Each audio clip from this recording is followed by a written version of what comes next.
Le Venezuela est un pays riche en pétrole mais en proie à la récession. Cela a déjà eu des conséquences dans la région. Pendant des mois, des milliers de migrants ont quitté le pays tous les jours.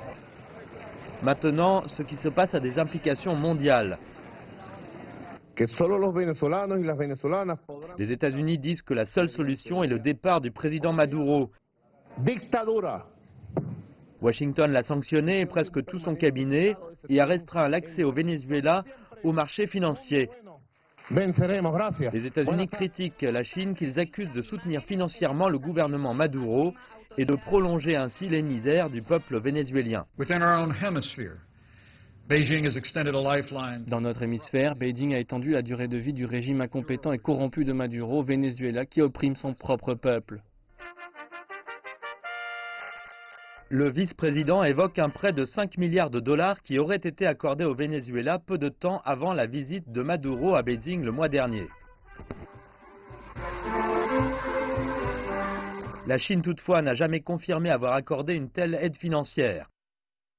La Chine a prêté au Venezuela au fil des 10 dernières années plus de 50 milliards de dollars, la plupart remboursés en pétrole. Mike Pence dit que cela a endetté le pays pour des années. Mais ce n'est pas comme ça que le gouvernement voit les choses. Saludo a toda China. Que viva China! Quelques heures après les propos de Mike Pence, le président Maduro a rendu hommage à la délégation chinoise qui a participé à la construction de logements au Venezuela.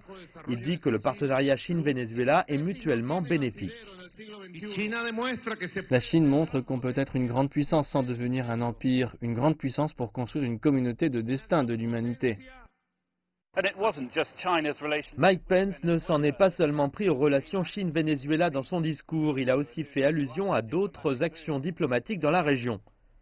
Le mois dernier, la Chine a ouvert une ambassade en République dominicaine.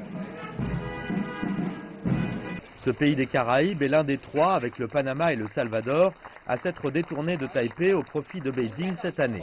Les États-Unis disent que cela trouble et menace la stabilité dans le détroit de Taïwan. La réponse de la Chine est que l'accusation, comme d'autres faites par les États-Unis, est sans fondement.